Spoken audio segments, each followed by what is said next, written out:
que dentro de las actividades que programa el centro, el Colegio Intermachado, en la Semana Cultural este año corresponde a Espera Romana, el título que le quisimos dar era Espera Romana.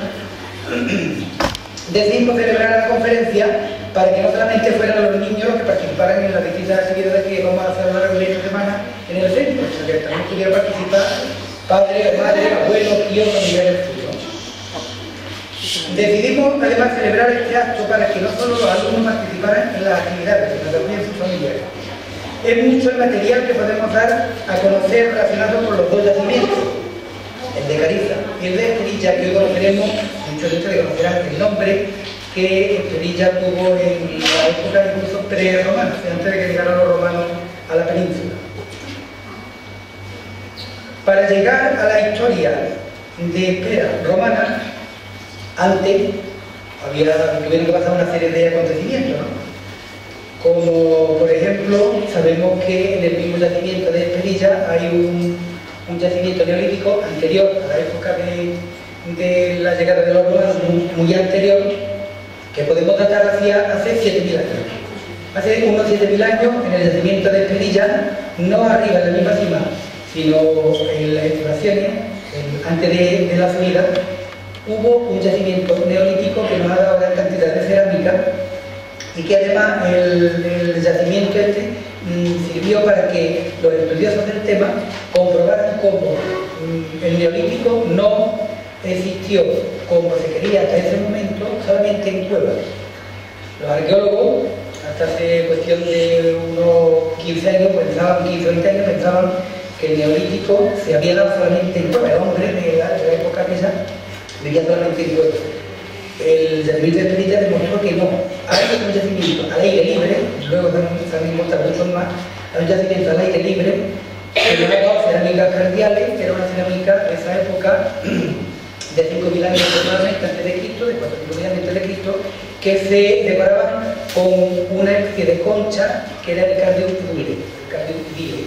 Le dejaban la señal y a ese tipo de cerámica se le llamó cerámica cardial. Hay otro tipo de cerámica también que está pintada de rojo, que los arqueólogos lo conocen como cerámica de Almagra, de la que Cariza es muy rica. Incluso yo personalmente tuve el gusto de llevarle material a los profesores de la Universidad de Cádiz que ellos no tenían, ¿no? Para que los alumnos pudieran conocer cómo era la cerámica Almagra. Bien. Como decía anteriormente, a raíz del año 1995, en que en una revista que se editaba en Gavà, en Barcelona, la revista Rubicapi, la hacía previamente el Museo de Gavà. En esta revista de María Gutiérrez, que actualmente es el director del Museo Arqueológico de Martín, José Antonio Luis Gil, que es profesor de arqueología en Cádiz, que además está trabajando aquí en Espera, es profesor mío, está trabajando aquí en Espera, en el taller, está trabajando en el castillo. Y Mari Carmen Prieto presentaron el trabajo del yacimiento neolítico de Esperilla en esta revista. De un poco después, Lorenzo Perdigón y Luis Hurtado. Lorenzo había sido durante un tiempo el arqueólogo provincial en Cádiz, la Delegación de Cultura de Cádiz, dependiente de la Junta de Andalucía. Luis Hurtado sigue siendo el profesor en la Universidad de Sevilla. Hicieron un estudio de un grupo de libros calcolíticos en la época del cobre.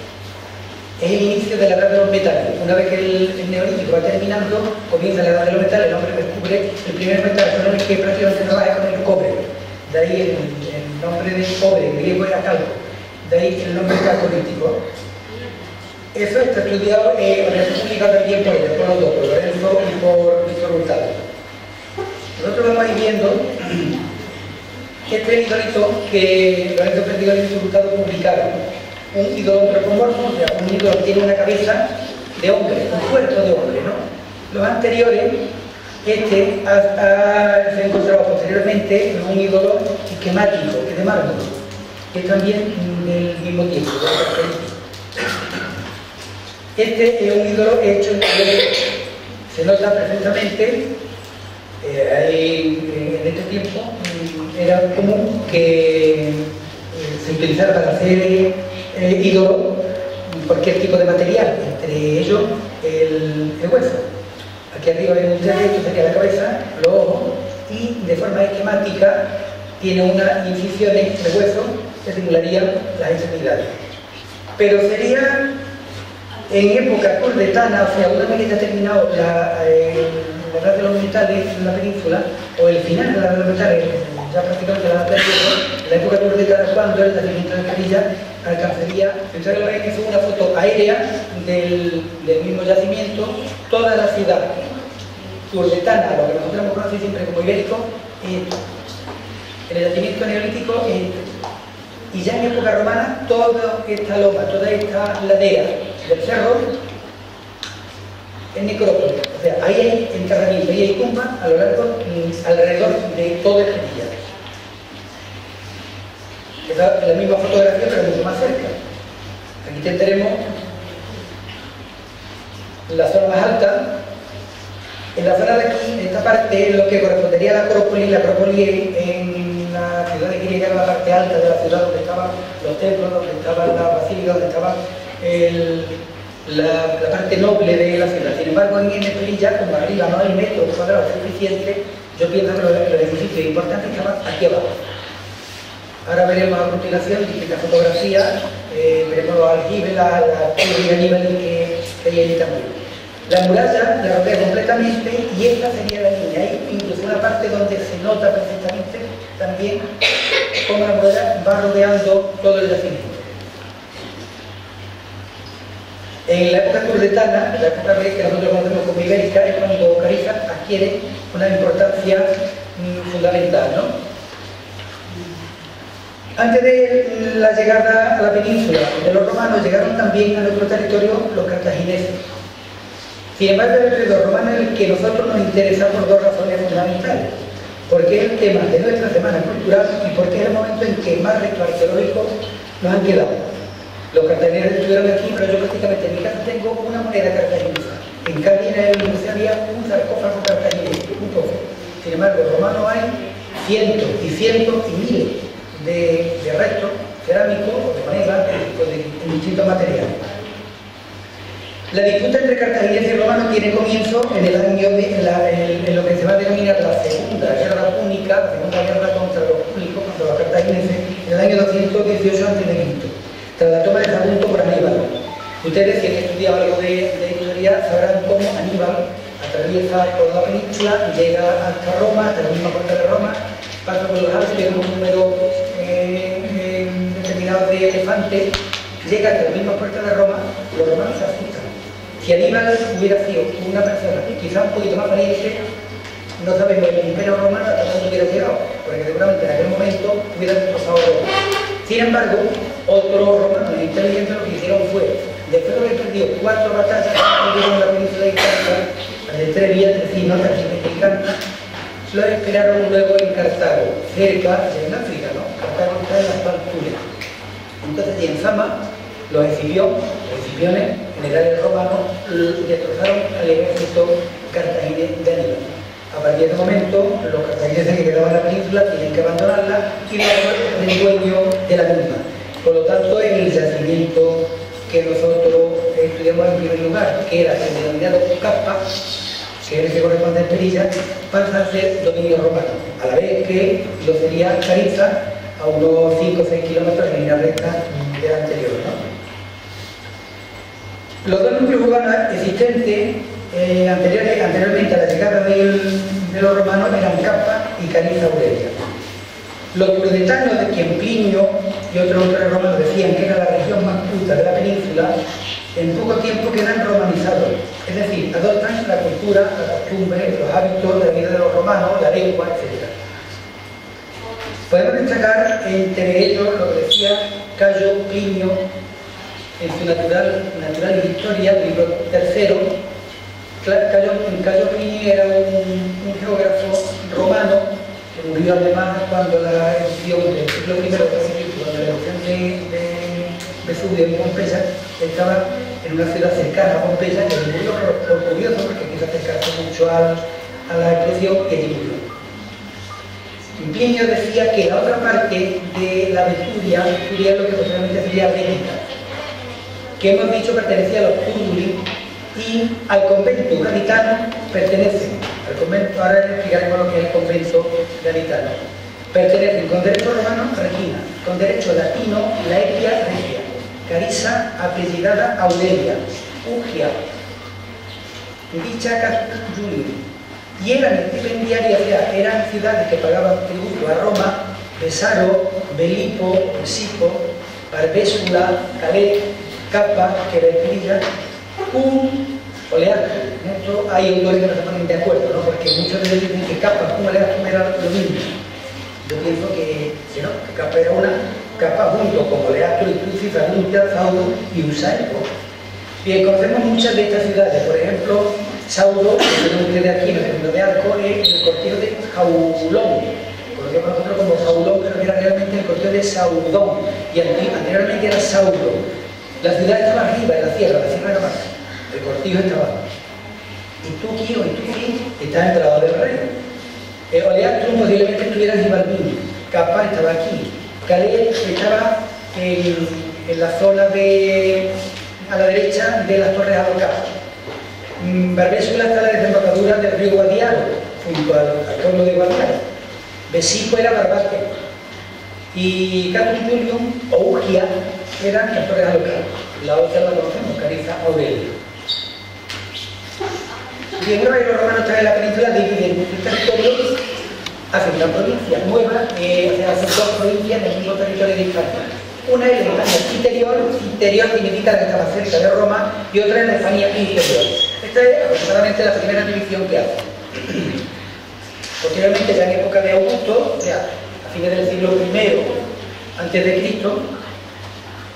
se divide en una es la Bética, que es la más oscura debajo, el más bético por el río Beti, que es el río Guadalquivir, otra es la Tarraconense, cuya capital era Tarraco, y otra es la Lusitania, cuya capital era Almeida. La capital de la Bética era Córdoba. Más adelante, ya casi a fines del imperio, se divide en más provincias, 5. Arriba tenemos la Tarraconense, abajo se crea una provincia nueva, la cartaginense, que es de Cartagonoba, Galicia, arriba, de la capital de Brácara, Lusitania, de la capital de Santa Augusta, y la Bética, de la capital de Córdoba. Aquí es un mapa de los conventos jurídicos, o sea, era dentro de cada provincia. Ustedes ven perfectamente cómo esta era la Bética, que aquí determina pues una parte en azul, no sé cómo se verá, mi ordenador se ve este clarito, verdecito. Ese era el convento jurídico de Cádiz, de Gales, la capital era Gales, la actual Cádiz. En amarillo, el convento jurídico de Écija, era la capital. Arriba en verde, el convento jurídico de Córdoba, y a mi izquierda, en rosita, el convento jurídico de Hispania. La capital era Sevilla, Hispania.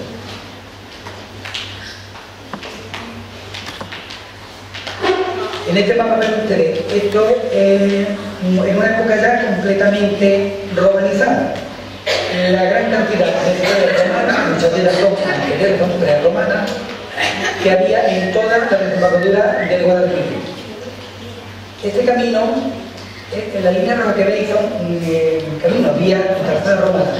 Esta vía que ustedes viendo por aquí parte desde Ugia y llega hasta Besipo, o sea, desde Torreloza hasta Barbate, pasando por Capa, que es la primera estación, el primer pueblo donde se descansaba. A continuación Saudo, que era la Sierra Gamaza, a continuación Bilboa, que está cercana al cortijo de Berlanga, en Arco, a continuación Saguntia, que en los baños de Gigonza, ahí cerca entre Paterna y San José del Valle, y Asido, que es Medina Sidonia, Asido de Salina, que llamaría posteriormente. Esta era la vía Asido, la que iba desde Ugia hasta Asido, pero posteriormente planea de Tafí una vía, una salida al mar, llegando hasta Baisico, que actualmente es Barbate. Este es otro mapa, ya conocido como Anónimo de Rábula, hacia el año 670 del siglo VII después de Cristo, y en él nos da el mismo camino. Yo le quería poner, cuando ustedes lo vieran, Esta parte realmente no existe, se perdió, pero se ha hecho la reconstrucción según los datos que se tenían, ¿no? Y entonces aquí tienen ustedes Hispalín, esta es la ciudad de Hispalín, perdón, esta es la ciudad de Hispalín. La siguiente estación sería Olimpo, que está en Dos Hermanas, la siguiente Ujión, que es Corea del Car, la siguiente Capa, que es Brilla, la siguiente Saudone, que es Saudo, que es la Camaza, Bordoga, que es el Cortijo de Berlanga, Saguntia, que es Castillo de Ligonza, Asidone, que es Medina Sidonia, y por último Sico, que es Barbados.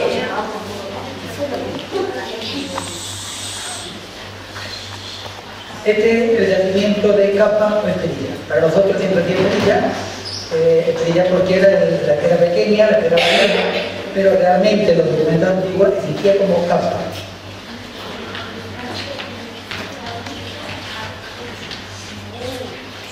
Capa, o sea, la ciudad de Estrella, es de todas formas un núcleo más pequeño que Galicia. Y la mayor parte de este edificio y viviendas están construidos, excavados en la roca. Es una ciudad prácticamente excavada, de las que podemos considerar como una de las curies animales de las que hablaban en el tiempo de los cartagineses. Porque cuando llegaron los romanos hablaban de las curies animales, distintas ciudades romanas, perdón, pre-romanas, que estaban fortificadas y ellos le llamaban torres de Aníbal, torres de los cartagineses. Eran las curies animales de las que hablaban los romanos, que reciben este nombre por haber sido colonizadas antes que ellos por los cartagineses. Los romanos posteriormente edificarán con sus técnicas constructivas más desarrolladas que las tibetanas y distinguimos perfectamente la construcción ibérica de la romana, porque ya esto los romanos utilizaban el opus cementitium, la obra con cemento. Ahora a continuación lo veremos. Esta es una de los muros. Esta torre era grande porque nosotros la hemos hecho en con los niños, la hemos medido incluso montando arriba. Una parte de la torre y conserva hasta cerca de 5 metros de alto, 4 metros y pico. Por lo tanto, era una torre en esta foto, y la consideraremos como una escalinata porque había otra planta arriba. Aquí debe ver perfectamente la escalera y aquí está el suelo de la planta de arriba. Esto debe decir que está completamente erosionado. Me doy cuenta que si esto existía unos 300 o 400 años antes de Cristo, han pasado 2.300 o 1.400 años por esas piedras. Aquí, sin embargo, podemos ver dos tipos de construcción. Estos cortes son cortes hechos por los prerromanos. Sin embargo, este muro y este muro que se ha caído, esto es obra de cemento, obra ya de los romanos. Este incluso yo lo he conocido completamente de pie, pero algunos de los romanos que han pasado por allí lo han tirado hacia adelante. Otra foto de la gran torre, y en primer plano vemos uno de los aljibes. Anteriormente expliqué por dónde venía aproximadamente la muralla, solamente se conoce una parte, no sabemos si la otra está fuera o el muro que está encima precisamente de la misma roca, de la misma piedra y hueso. Los sillares que estuvieron encima han desaparecido.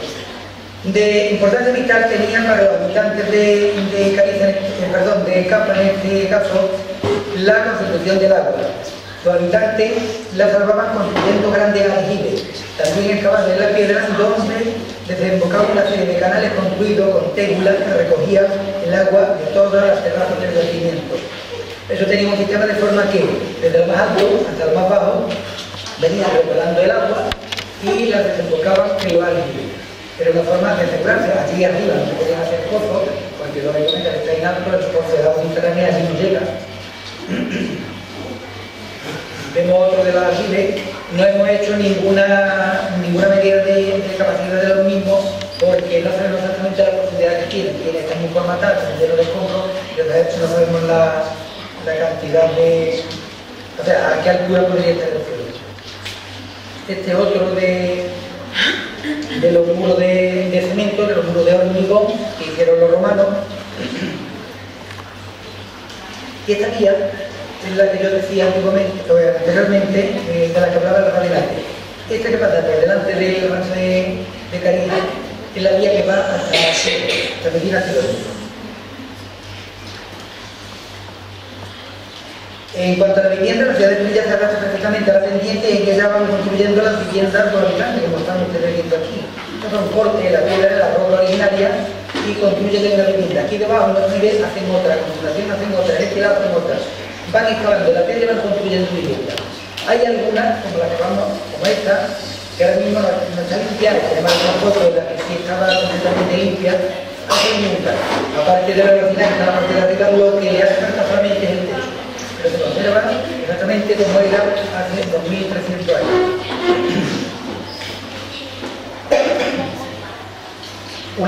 Algunas de ellas tienen incluso pequeños aljibes, piletas grandes para comprar el agua. La altura de una calle a la otra, como lo podían tener en una ciudad como esta, en muchos casos para acceder de una calle a la otra, lo hacían por medio de escaleras, ¿no? Más restos de vivienda. Y pasamos a continuación a Cariza. Cariza, como fue una ciudad mucho más grande, con dimensiones y más importante que Sevilla, los romanos estuvieron quizás hasta más tiempo asentados aquí. Estamos viendo fotos aéreas. Aquí en primer plano está actualmente el centro de recepción, desde hace unos cuantos años, desgraciadamente está cerrado, pero toda esta parte es necrópolis. Por aquí hay una muralla que rodea totalmente la ciudad, hasta abajo. Y toda esta parte de aquí es necrópolis.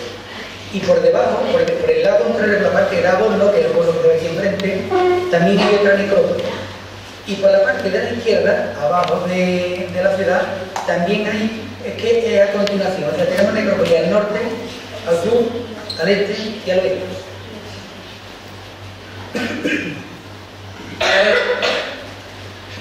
Decía que Cariza es una ciudad de mayores dimensiones que Capa, Cariza, que incluso llegó a acuñar moneda, que recibió, seguramente, no hay ningún documento que lo recibió, pero seguramente recibió el apellido de Aurelia en honor a la madre de Julio César. Sabemos que César pasó por la vía que va desde Sevilla hasta Roma, hasta Cádiz, pasó por Torre de Local, y entonces en las luchas contra Pompeyo, en la guerra civil, en la guerra de César contra Pompeyo, en el camino de Cádiz, los pueblos se le van a César, le van ayudando a uno y a Pompeyo le ayudan a otro. Es posible que Ugia, que era Torre Local, y Cariza ayudaran a César. De ahí que Ugia, desde un momento en adelante, se llama Castrum Julio, o sea, el campamento de Julio César. Y Cariza era Aurelia, en honor de Aurelia, que era la madre de César. Es más, Cariza además tiene derecho latino, como hemos visto anteriormente, que Sevilla no tenía, porque Sevilla tenía que pagar tributo a Roma. Cariza era también una ciudad urbana, por lo tanto los romanos adecuan su nueva ciudad a la ya existente, con una parte más alta que correspondería a la antiguamente denominada Acrópolis, parte alta de la misma, y donde se debieron establecer los templos y el foro, rodeada de murallas con un sistema de obtención de agua. Si esta es la parte de la Acrópolis, no tenemos que ver ahí, esta es la parte de la Acrópolis, aquí donde estarían en principio las cisternas. Después tendrían seguramente templos también. Y no sabemos si el foro era donde la gente se reunía. Y del agua sobrante de aquí arriba, toda la tierra se la recorría, lo mismo que en Estelilla, debió haber un canal hasta esto es una pileta que tiene. Cuando los arqueólogos llegaron a los 7 metros de profundidad, lo dejaron.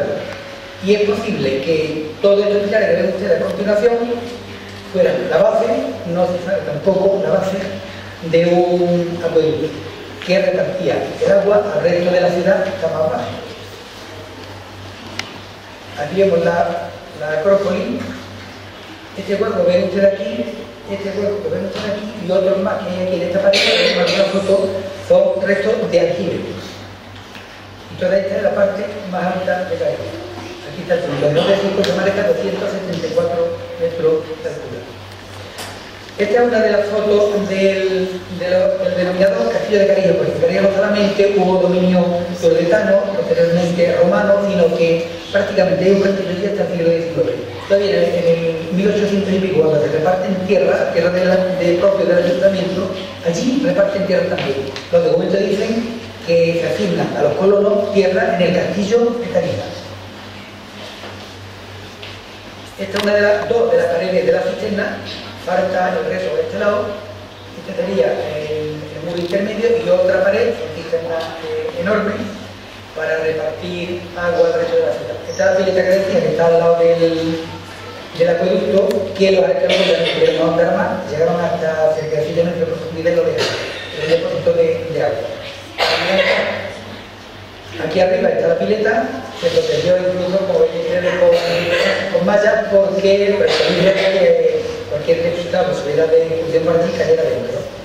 Y esto podrían ser los pilares del acueducto, aunque hay también algunos autores, algunos historiadores que dicen que esto posiblemente era un texto pórtico, o sea, era una especie de antesala del muro o de contrafuerte de un muro que estuviera por detrás y que detrás tuviera parte subterránea. Ahí no, todo lo que hay está enterrado. Otra foto que están para las condiciones. Esta es una foto para que vean ustedes la línea entre Cariza, que es una parte del cementerio, entre Cariza y Pelilla. He puesto esta fotografía porque lo que está señalado en esa línea es la calzada romana que pasa por dentro de la necrópolis norte de Cariza, pero rodea completamente la ciudad. Y la rodea por la parte oeste.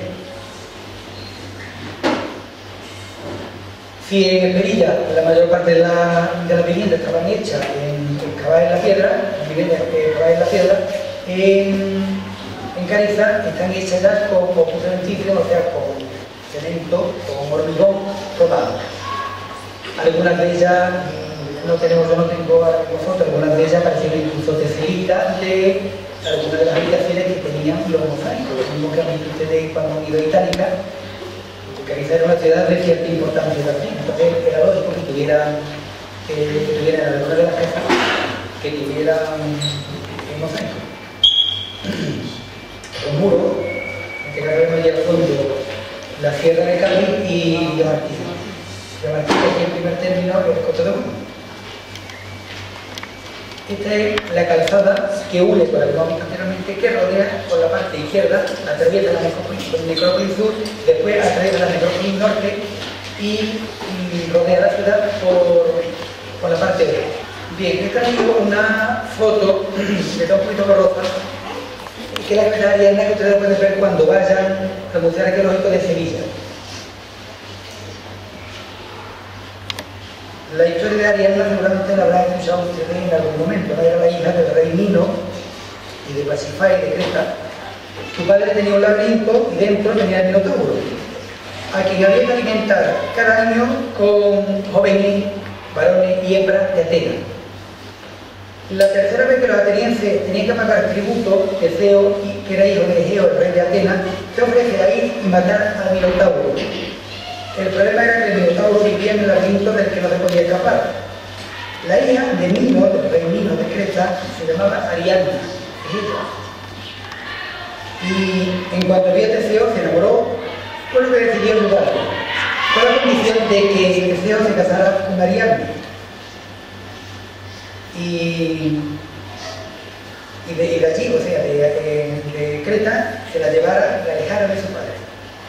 Teseo aceptó, y así fue como Ariadna le regaló un ovillo, que fue el que Teseo metió dentro del laberinto, mató al Minotauro, y para poder salir lo único que tuvo que decir libre. Por eso ahora que yo hablaba muchas veces del estilo de Ariadna. Ariadna significa araña, que la que tengo. Bien, posteriormente, Teseo abandona a Ariadna una vez que se queda dormida. Ahí vemos ustedes el momento en que Ariadna se queda dormida. Se ve un poquito turbia. Esta cabeza, lo mismo también, el honor de traerla aquí, una exposición que hicimos en el actual museo, junto con algún león del Museo de Cádiz.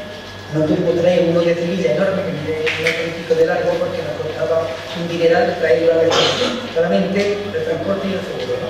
Pero sí nos dejaron traer la cabeza de Ariadna. A continuación ven ustedes un bajo relieve de alabastro encontrado en Cariza. La foto es de Romero de Torres del año 1907-1908, porque este hombre, el hermano del pintor, de Julio, hizo el catálogo monumental de la provincia de Cádiz, verán ustedes, habrán visto en más de una ocasión también fotografías antiguas de Pera que la hizo ahí, en aquel tiempo, ¿no? Esto es un bajorrelieve de alabastro, lo mismo que se conservaba en Borno, digo bien, se conservaba. Estas dos ninfas recortadas también de Cariza, que también Julio Enrique Romero de Torres le hizo la foto, y la verdad es que la foto en blanco y negro se ve mal, una ninfa y la otra enfrente. Aquí tengo una ninfa y la otra enfrente. Dos. Estas estaban en Borno, la tenía el boticario de Borno a principios del siglo cuando él estuvo allí, pero desapareció porque la vendieron en Inglaterra. Actualmente debe estar en Inglaterra. Esta es la cabeza de mármol, allá de la excavación de la cisterna que vimos anteriormente.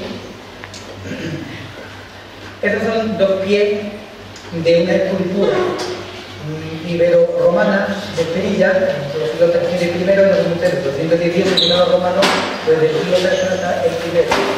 De los poquitos que se han conservado en Esperilla, además de esta escultura de un guerrero que seguramente tiene relación con la tumba, con la necrópolis, y de esta dama, que es una dama inacabada, también más o menos del mismo tiempo, siglo III, primero antes de Cristo. En cuanto a la cerámica, los romanos, si ustedes van a Esperilla, van a ver que los romanos tenían varios tipos de cerámica. Una tosca, muy vasta, que normalmente la tenía la familia más pobre. Después otra más común, como esta la encontré yo allí, era un trozo de mi cuenco, la encontré allí en Esperilla, un poco abajo, que es cerámica común. Es la misma, el mismo cuenco, vean ustedes desde arriba, la parte alta. Esto es un vaso de cerámica sigilata aretina, de Arezzo, en Italia, que se encontró en Esperilla. Solamente lo que encontramos fue esta parte anterior. Manolo Casco, tanto conocido aquí en el colegio, lo que hizo fue completarla para que los niños vieran exactamente la forma completa que tenía el vaso. Esta es una lucena de cerámica sigilata, realmente procede de Jerez. Hay otra, igual, en el Museo Británico, en Londres, pero yo la quería poner también por esto, porque debajo de cerámica sigilata, la palabra sigilata significa que tiene sello, está sellada. Lo mismo que el Corte Inglés tiene, el Corte Inglés con su triangulito negro y blanco, los alfareros en época romana tenían su puño, se ponían el puño a las piezas que realizaban en su alfaro, en su horno, ¿no? Entonces, de un alfarero que se llamaba Fium de Lac, que abreviar el nombre suyo, el nombre que lo ha olvidado. Él se llamaba Cayo Julio de Lac. Bueno, hay muchos de alfarero, hay muchos por el mundo. Esta es una lucena procedente de las cercanías de Esperilla, están en muy malas condiciones y tiene mucha costra de utilizar encima de tierra, ¿verdad? Es muy complicado el limpiarlo. Y después, dentro de la cerámica sigilata, de la parecida de Sevilla, y en Carija, hemos encontrado algunas interesantes como esta, que es un reno, preparación faunística de animales, es un reno, ustedes ven bien desde ahí. Aquí se ve la cabeza, el cuerpo, las patas y reno con un arce y los cuernos. Este es sigilata con decoración de gladiadores. Aquí tenemos un gladiador y a otro gladiador con efectos de falcata o con cuchillas, con espadas curvas en las manos. Aquí otra, este parece un dedo, un escudo cuadrado y la falcata en la mano. Esta es cerámica y la marca que tiene Ofruri. Yo he conservado, no está aquí puesto todavía en el museo, en el museo arqueológico, pero he conservado cerca de 50 marcas de alfarero distintas. Y lo interesante sería, cuando haya tiempo, poder hacer un estudio de todo lo que nos dice de dónde venían. O sea, quién hacía de dónde estaba el horno, era el alfarero, dónde lo fabricaban, porque aquí encontramos desde cerámica de Francia, cerámica del norte de África, cerámica también en la zona de Bailén y de Linares, hay muchísimas cerámicas. Pero sepan ustedes también como en Esperilla también hay un horno romano. Está bien determinado, lo que pasa es que no se ha excavado, bueno, está completamente enterrado y no se ha excavado. Solamente he hecho foto y la foto, bueno, profesores de la Universidad de Cádiz, el libro que han hecho hace una alusión al horno de Esperilla. Lo que pasa es que la foto la excavaban en buenas condiciones y no la publicaron. Esta es cerámica del sur de Francia y la marca de Dios indonesia. Pero lo importante, tanto en una ciudad como en otra, es el mundo funerario, el mundo de los muertos. La exposición que hay en el Museo Arqueológico se pone una serie en el interior de muestras del mundo funerario del siglo II después de Cristo, pero incluso de piezas anteriores a Cristo. También es el motivo que le hizo Manuel Casco de qué es lo que se hacía cuando se producía una muerte. El muerto se llevaba en una carejuela, acompañado por, lo vemos a continuación. La ceremonia funeraria era la siguiente. Tras la muerte, el difunto era lavado y amortajado y se llevaba en cortejo fúnebre hasta el lugar de la ciudad en que se hacen elogios fúnebres. Siempre un familiar del muerto era el que hacía lo mismo que actualmente el cura hace la homilía dentro de la misa. En Roma se hacía el elogio fúnebre al difunto. Lo hacía siempre un familiar, normalmente de su padre, lo hacía el hijo. Por el camino le acompañaban sus familiares, amigos, músicos y plañideras. Y que se conoce también que en Roma era muy común que las plañideras fueran contratadas. O sea, había mujeres que cobraban dinero por ir a los entierros a llorar al difunto. Tras el elogio fúnebre conducido a la necrópolis, donde se levanta una pira funeraria. En ella el quema del cuerpo y luego sus cenizas son depositadas en una urna de cristal, de piedra, de cerámica, de plomo, etc. Esta es la pira funeraria. Bien, esto es en caso de que el enterramiento fuera de cremación o de incineración, pero no de inhumación. De inhumación, que es igual que actualmente se enterraba el muerto en el lugar que fuera de la necrópolis entero. Aquí tenemos una tumba de inhumación, que digo, la había hecho Manolo. Esta es una fosa cubierta en la tierra, cubierta con piedra. Esta es una fosa forrada de piedra cubierta de sillares. Ven ustedes que estos son sillares cantos y otros cantos arriba, y el muerto abajo. Esto es exactamente igual, pero en vez de tener sillares tiene tégula. La palabra española teja viene de la tégula romana. La tégula es una teja plana, ancha, como esa que están viendo ustedes ahí, y en el museo, la parte de arriba hay una grande. El mismo dibujo de antes, enterramiento de inhumación bajo sillares, enterramiento de inhumación bajo tégula. La tumba de incineración, las cenizas se depositaban en urnas, como las que ven ustedes allí en el museo también, una puede ser de barro, como esta, de piedra, como esta. Algunas de ellas se hacían. Esta tumba de estrella es curiosa porque hay pocas necrópolis en el mundo que tengan una ciega en el suelo y ahí depositaban una urna. O esto es un columbario, se llama columbario porque parece un palomar. La palabra paloma viene de columba, que la columba romana significa paloma. Y entonces ven ustedes que distintos huequecitos de la pared, no serán los nudillos de la paloma, en cada uno de los huecos se colocaba una urna. Por eso se llama columbario dentro de un hipogeo. Porque antes, esta es la tumba de sillares, la única que se ha excavado en Estevilla, es una tumba del siglo II después de Cristo, se recogió toda la cual estaba intacta, no la habían robado los ladrones ni antiguamente, ni en aquel tiempo, al poco tiempo de encerrarse, ni recientemente, ¿no? Es una tumba de inhumación, era una mujer, seguramente era una mujer rica porque dentro tenía una ánfora. La ánfora significa que la persona que estaba enterrada poseía tierra, podía tener cereales, podía tener olivos, podía tener piña. La muerte estaba aquí debajo. Esto era una de las fotografías cuando estaban excavando, cuando estaban levantando la tumba. La caja es una caja de piedra, el sarcófago está aquí debajo, tiene sillares alrededor. Aquí en medio hay un hueco que llega de profundidad hasta el suelo de la tumba, del sarcófago. Esto lo muestran aquí, los arqueólogos le llaman oculi, es una especie de ojo.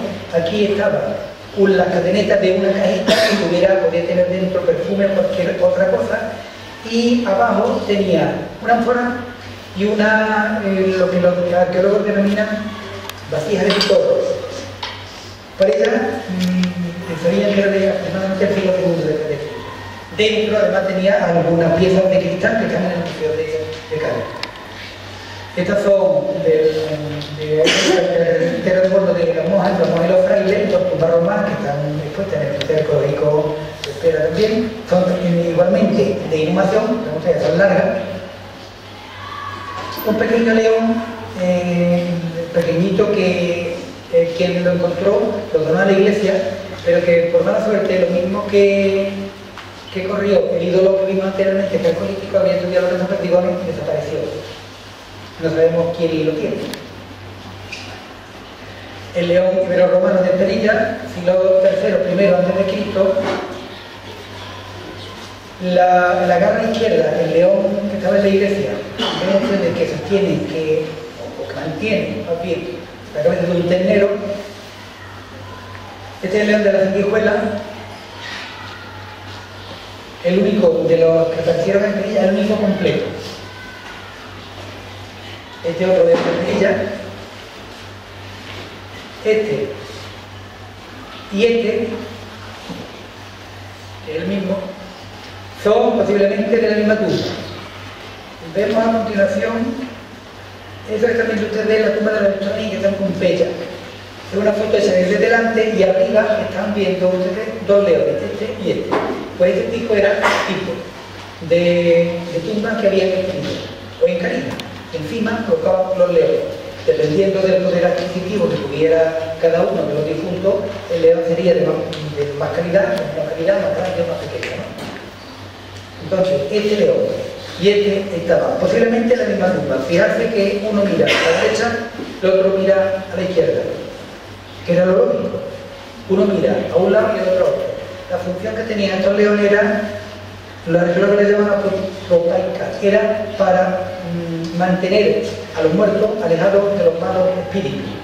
Porque lógicamente un vivo, si quería ir a estudiar la tumba, fuera de inhumación, fuera de incineración, lo iba a hacer. Pero así de esa forma mantenía alejados a los espíritus.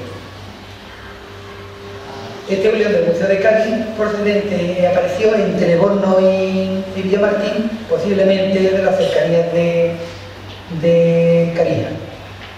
Este también es de Cariza, también lo trajimos cuando la exposición hace unos años antes de la apertura del museo. Otro león de Cariza, del Museo Arqueológico de Cádiz. Este está en el Museo Arqueológico de Sevilla. Ven ustedes que está en un mala, este incluso tiene decoración delante, decoración en las patas, pero muchos de los arañones que tiene arriba son producidos por los araos que aparecen en Cariza, en terreno, que se han cultivado desde hace cientos y cientos de años. Por eso además muchos de ellos están rotos, están partidos, están completos. Otro está también en el Museo Arqueológico de Sevilla, que como ustedes lo recuerdo ahora, algunos de los presentes estuvo conmigo, o yo lo acompañé a él más bien, cuando estuvimos hablando con Fernando Fernández Gómez, que era el director del Museo Arqueológico en aquel tiempo, y se le cambió los rótulos porque todos los leones procedentes de Cariza que estaban en el Museo de Sevilla, el rotulito de debajo decía que tenía la procedencia suya de Borno. Nosotros le demostramos al director del Museo Arqueológico, a Fernando Fernández, que era lo que había aparecido en un yacimiento perteneciente a la de Espera, y a partir de aquel momento se le cambió el rótulo. Este otro león completo, casi completo de Cariza, pero está en la arqueología de Sevilla. Y este es el momento al que yo intenté traer cuando la exposición en la entonces Casa de la Cultura, que mide 1 metro y pico, cerca de 1,5 metros, pero es enorme, pesa muchísimo, le costaba mucho dinero traerlo, el transporte y el seguro. En esta fotografía, que la veremos más cerca, esto pertenece a un libro publicado por Inmaculada Pérez López, profesora de la mía también, a la que yo ayudé cuando publicó los libros con una serie de leones en toda esta zona. Y verán ustedes desde el número 1 hasta el número 63, que está en Socorriga, está por aquí arriba ya, aquí arriba, en Castilla-La Mancha, el mayor número por metro cuadrado de leones que existe en la península ibérica está en nuestro término municipal. Contratado, documentado, de lo que está en el mapa, desde el 7, el 8 al 10, del 11 al 20, todos son de Perilla o de Cariza. Todos los demás, hay en muchos sitios, ¿no? Pero se encuentran en un sitio de 2 o 3, en el otro 2 o 3, aquí no. Aquí hay el número de leones por metro cuadrado muchísimo más alto que en cualquier otra zona de la provincia, o sea, perdón, de lo que entonces era la Bética, de la zona andalucía. Fue el mapa que Inmaculada publicó. En ella ven ustedes cabezas humanas, ahí en algunos casos, con los señales con un circulito redondo, negro, y cabeza de animales, o cuerpos de animales, con un triángulo. Cuando se hacía una cremación, se quemaba el muerto, la ceniza se depositaba en una urna como esta que está en el Museo Arqueológico de Espera. O como esta que también está en el Museo Arqueológico de Espera, pero que es de piedra. Estas son una de ellas, de las que están en el museo, que apareció son las fotos de la misma excavación, en el momento de la misma excavación. Las partes de la tumba había estado saqueadas, no tenían presente a Juan ninguno. Las cuales saben ustedes que el material que se coloca dentro, los inventarios, los perfumes, las monedas, los anillos, los platos, las lucenas, etcétera, etcétera. De la misma forma que nosotros colocamos en el cementerio, en la tumba de nuestros familiares, flores y velas, los romanos hacían lo mismo, porque además, ya los niños les explicamos en una ocasión, los romanos pensaban que ellos tenían que viajar de uno hasta el otro. El otro punto estaba a combinación de lo que llamaban laguna Estigia. Para pasar al otro lado de la laguna había que darle una cantidad de dinero a Caronte, que era el barquero que le iba a pasar a la otra orilla, ¿no? En muchas de las tumbas aparece una moneda en la frente, en la boca, o dependiendo ya de la circunstancia de la tumba, que había caído, y en casi todas varias se le daba la partida de la cabeza, porque era precisamente para eso, para que Caronte cogiera la moneda y lo pasara a la otra orilla de la laguna. Esto es, como decía anteriormente, una tumba en forma de cruz griega que poca en el mundo se me encontraba. Sin embargo, en Cariza sí, aparecieron varias tumbas. Este es un grupo familiar de la necrópolis norte, que los arqueólogos cuando hicieron la excavación le llamaron Delfiga, y estaban recubiertas de mármol, lo que quiere decir que la familia era una familia de pudiente, ¿no? Para recubrir los ladrillos de mármol es lo que tenían. Sin embargo, lo más interesante de Carija es el gran hipogeo que está en la necrópolis.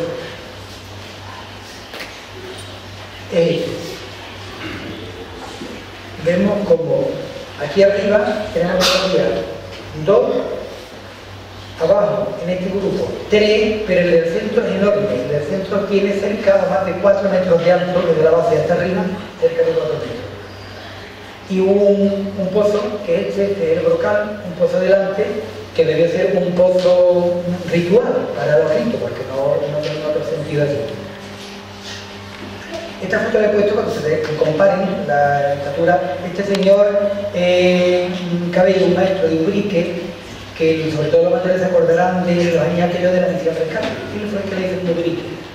Pues le gustaba mucho la arqueología, era un maestro también, pero le gustaba mucho la arqueología y estuvo en Cariza una vez que habían, para misión rescate, excavaron esta tumba, que la descubrieron la excavaron.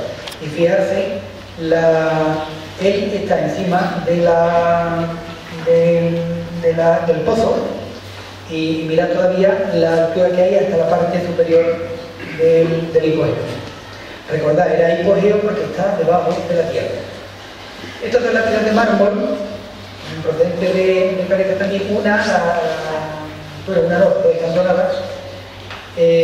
Una se puede leer perfectamente lo que dice, la otra, las letras están cortadas, están partidas, ¿no?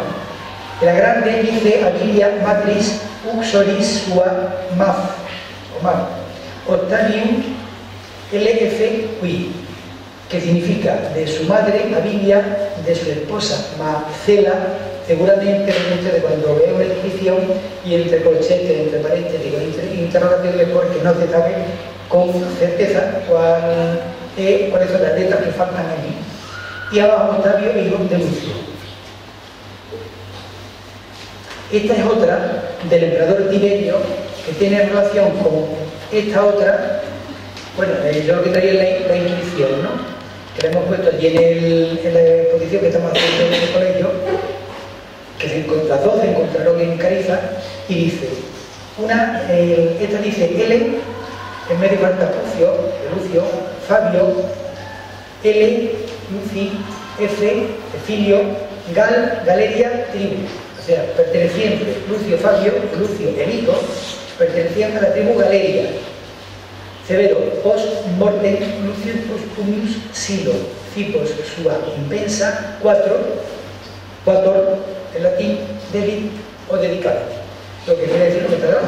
A Lucio Fabio, hijo de Lucio, de la tribu Galeria, llamado Severo, consagró después de su muerte 4 altares Lucio Postumio Silón. O sea, Lucio Postumio Silón le dedicó a Lucio Fabio, que era hijo de Lucio Fabio también, al que llamaban Severo, y era de la tribu Galeria. Ese señor le consagró 4 altares.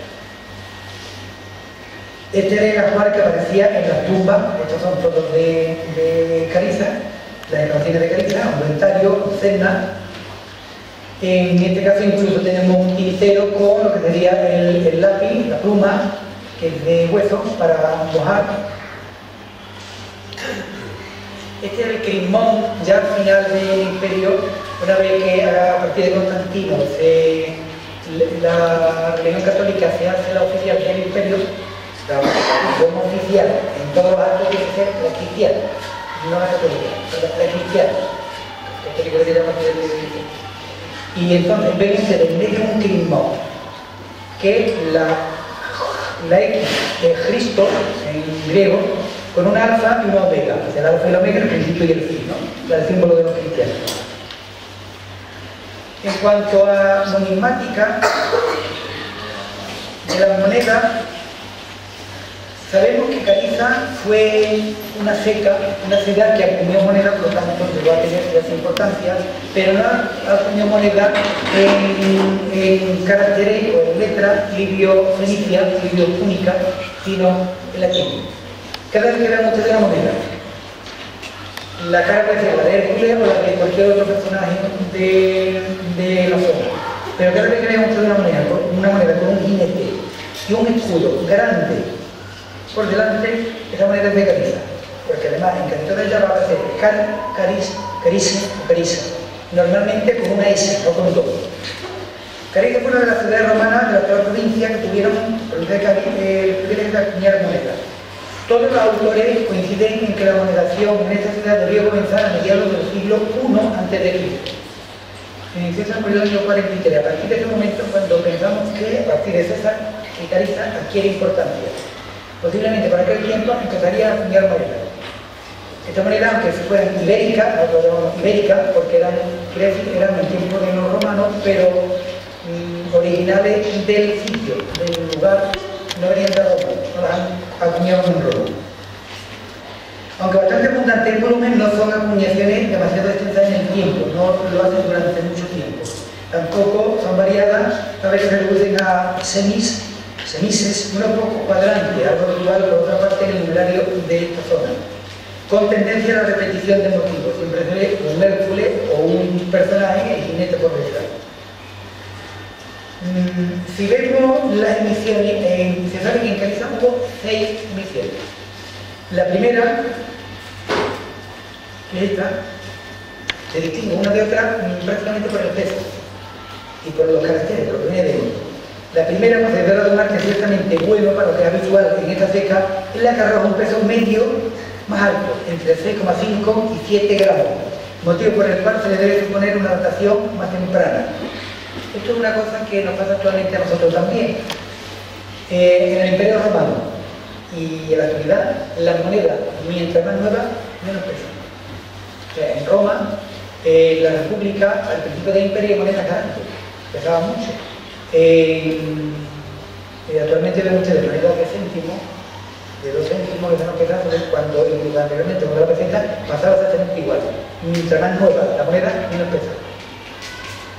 Aparte del mayor peso, el principal elemento diferenciador es la cabeza viril del anverso. El anverso siempre es la cara de la moneda. Y la cabeza viril es la cara de un varón. Siempre mirando a la derecha, mirando conforme nosotros la vemos, a nuestra derecha. Así como la aureola con ínfula, atributo este último sin duda es más fácil de reconocer aún en los ejemplares peor conservados, porque tenía una especie de decoración de coronita en la cabeza. En cuanto al reverso, los ejemplares más pesados exhiben al jinete con rodela mirando a la izquierda sobre la leyenda de feca Cariza o Carice. La rodela es el escudo redondo, grande que tiene, se ve delante del caballo. La segunda edición Esta todavía es la primera, igual que antes. La segunda emisión pesa 5,5 gramos, o sea, un poquito menos. Presenta un peso medio de aproximadamente 5 gramos y medio y resulta fácil de distinguir su motivo de anverso. Una cabeza masculina, a la derecha también, cubierta con una suerte de casco. Vemos que por detrás de la cabeza se ve como si fuera los cascos romanos en los adornos que tienen por detrás. El reverso, la cruz, presenta jinete lancero con lanza a la izquierda sobre la leyenda de la feca Carissa. Aquí, en este caso, aquí debajo tiene las letras, que ven las dos S, se ve muy mal. Una moneda que está muy óxida, tiene mucha cantidad de óxido y no se distingue bien. La rodela del jinete, aunque ciertamente grande, no alcanza en esta emisión las dimensiones propias de la anterior, de la primera. Esta, que corresponde a la tercera, ya pesa 5 gramos, presenta cabeza cubierta con casco y intenta imitar a las monedas romanas, que ahora veremos algunas de plata, los denarios, con una cabeza de Roma, con este tipo de casco, la ínsula y detrás. Esta emisión se compone de 12 cabezas galeadas a la izquierda, en este caso vemos que mira a nuestra izquierda, conforme yo la veo, a mi izquierda, y otra cabeza galeada a la derecha, siendo su peso medio alrededor de 5 gramos. El reverso lo ocupa, en ambos casos, un jinete lancero con rodela a izquierda sobre la leyenda. El jinete, el caballo, está mirando a mi izquierda. Este otro caso, de la tercera edición también, está en mi universidad. Aquí se ve el casco del personaje masculino, el jinete, el caballo, su cabeza, sus patas, aquí debajo Carissa, y el escudo, la rodela en medio. En la cuarta edición, aunque no es la más rara, sí es la más deseada por los coleccionistas, tanto en cuanto el mayor interés de su iconografía en el anverso muestra una cabeza de Hércules, un mercado. Ahora, esta lo quieren más los coleccionistas porque encuentran menos. Lo que están viendo ustedes en el anverso es Hércules, el Heracles de los griegos, posteriormente el Hércules de los romanos, un semidios. En el otro lado, un jinete, el caballo mira a la izquierda y debajo, aquí se lee perfectamente Carissa. Y la rodela un poquito más pequeña. Pesa 4,7. Esta está más óxida, pero también se ve perfectamente Carissa debajo. Y la cara claramente es la de Hércules, de Heracles. 4,7 de peso. Esta se ve mejor, esta creo que está repetida la continuación, 4,7, se ve Hércules la madre bien. En la quinta emisión resulta evidente la datación más tardía de los dos ejemplares correspondientes a esta quinta emisión, toda vez que no solo presentan un peso medio más bajo, alrededor de 3,9 gramos, sino que además existe un arte manifiestamente degenerado, o sea, es más malo. El artista que hace el copel, o sea, el sello que van a acuñar, es más malo. Esta de la sexta ya pesa menos, 2,6, se nota perfectamente la cabeza masculina, en este caso a la derecha, y el jinete a la izquierda, con su rodela correspondiente. Han sido tradicionalmente calificadas de cuadrante en razón de que son más pequeñas y de menor peso, 2,35. Bien, estas son las monedas de Carissa normales. Hay otras raras como esta, ¿no? Es una reacuñación de una moneda de Carissa en otra de Ogulgo, una ciudad de Jaén. Esta, una reacuñación, una moneda de Cástulo, perdón, Ogulgo era de Córdoba, Cástulo era de Jaén. Aquí se ve perfectamente el jinete con Carissa, pero aquí era Cástulo. Vemos a continuación una serie de denarios romanos que no son ni de Carissa ni de Esprilla, aparecieron justamente en la Maldonada, en la tierra, en el rancho corteo conocemos como la Maldonada, era un tesorillo de distintas monedas, aparecieron juntas, seguramente el dueño las guardó, murió o lo que fuera, no pudo recuperarlas y allí estaban todas, cuando aparecieron juntas. Estos son los versos y estos son los reversos. Denarios de plata, vamos a ver algunos de ellos. Este, por ejemplo, es de Lucio Flaminio Quinus, o Chilus, del año 109 a 108 a.C., quiere decir del siglo II a.C. Pueden ustedes sumarle a 2014, 109 años. En el anverso se ve la cabeza de Roma. Este personaje aparece aquí, la diosa Roma, mirando a la derecha. En el reverso se ve una victoria, que es un carro de la victoria, de ustedes la rueda del carro, está mandado, dirigido por unas vigas. Vigas son dos caballos. A los niños se les explica perfectamente también en clase como una cuadriga tiene 4, una viga tiene solamente 2. En este caso una viga, y arriba está Victoria, que lleva el laurel de la victoria también, ¿no? Y la letra L junto Flamin y debajo Filo, o sea, Lucio Flaminius Quint. Otra de Marcus Servius Silvius, del 116 a.C. Estamos hablando más de la República. Todavía no había emperadores en Roma, estamos en la República. La misma pieza, Roma a la derecha, pero además lo pone detrás, Roma. Y en el reverso aparece un hombre galopando, y debajo Sergi y debajo Silus. Sergi y Silus. Y esto es un jinete, pero no hay ni cuadriga ni viga. Esta es una moneda de Marco Antonio, el amigo de Cleopatra. Es un poquito posterior, del año 32-31. Ustedes ven que Marco Antonio murió, o se perdió la batalla de Acio en Grecia contra Octavio. Los dos eran familiares de César, que pelean para la muerte y el asesinato de César. Ellos se pelean por lo que posteriormente sería el imperio. Quien gana es Octavio, que sería el primer emperador. Siempre hemos hablado de César como emperador. No hubo ningún emperador que se llamara César. El primero fue Augusto. Lo que pasa es que a partir de él, todos los que vinieron posteriormente adquirieron el sobrenombre de César. Y además de Augusto, que fue el primero, de Octavio Augusto. Bien, una moneda de Marco Antonio, que además la había acuñado prácticamente un poquito antes de su muerte. En la batalla de Acio, fue en el año 31 a.C., 32-31, prácticamente cuando la acuñó. Se ve en la cara, en el anverso, una galera pretoriana. La pretoriana era la guardia, posteriormente serían del emperador, la persona que tenía mayor poder en Roma. Y en el reverso aparece el águila pretoriana entre dos estandartes. Y debajo, Legio Cuarta, Legión Cuarta. Esto es una moneda de Adriano. Aquí se ve perfectamente Adriano, H, que fue uno de los emperadores hispanos, que nació en Itálica y que era el emperador en Roma. Ese era un sentencio. He querido poner esta también, que era de Tiberio Claudio Druso, era el hermano de Germánico. Este era Claudio, el que conoce todo el mundo como el Tartagoso, el cojo, que Robert Gray hizo el libro, que después lo transformaron en película, la famosa de Yo Claudio. Bien, hay que poner esta moneda de Claudio porque vemos ustedes que detrás dos letras, la veréis en muchas monedas romanas. Esto significa que se acuñaba incluso en el tiempo del emperador, aunque fuera de forma testimonial, le pedían permiso al Senado. Y por eso la S significa Senatus y la C significa consultum.